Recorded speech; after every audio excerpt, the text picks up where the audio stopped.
నేను మీ కిరణ్ రాయల్. గత 2 రోజులుగా నా పైన వైసీపీ పేటీఎం గారు చేస్తున్న ఆరోపణలు కానివ్వండి, లేదా ముగిసిపోయిన కథని తీసుకొచ్చి మళ్ళీ మొదటి పేజీ తెరిచి మళ్ళీ మీరు నన్ను నా గొంతు నొక్కాలని ప్రయత్నం చేస్తున్న సంగతి నాకు తెలుసు. ఎందుకంటే మీ నాయకుడు మీద నేను చిట్టిరెడ్డిని కామెంట్ చేసిన రోజు నుంచి మీకు ఎక్కడ కాలిందో నాకు తెలుసు. దాన్ని మీరు నన్ను గొంతు నొక్కాలని ప్రయత్నంలో ఎప్పుడో 10 ఏళ్ల క్రితం సెటిల్ అయిపోయిన విషయాన్ని కూడా తీసుకొచ్చి ఆర్థిక లావాదేవీల్ని రాజకీయం చేయడము మీ పార్టీకి తగునరా బాబు.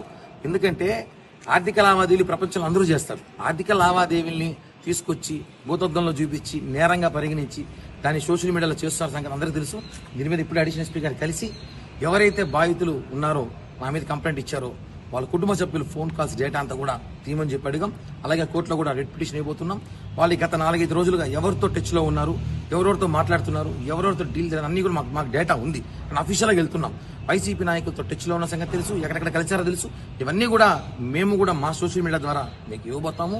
ఎందుకంటే రాజకీయం ఉందాతనం చేయాలి కానీ ఆడవంలో పెట్టి రాజకీయం చేయడం మీకు ఇప్పటి నుంచి అలవాటే కాబట్టి చెప్తున్నాను. హైకోర్టులో ఉన్న ఫోన్ నా ఫోన్లో కేసు హైకోర్టులో జరుగుతుంది. ఆ విషయం మీకు తెలుసో తెలీదో. పేటీఎం గాలికి 2 సంవత్సరాలు హైకోర్టులో నా కేసు జరుగుతుంది. నా ఫోన్లు తీసుకేసి నా ఫోటోలు మార్పింగ్ చేసి నన్ను బెదిరించే సంగతి మీ అందరికీ తెలుసు. ఆ కేసులో భాగంగానే ఈ రోజు ఏదో మీరు రిలీజ్ చేసుకుని మీరు ఏదో జబ్బలు తట్టుకుంటే కాదు. హైకోర్టులో ఉంది.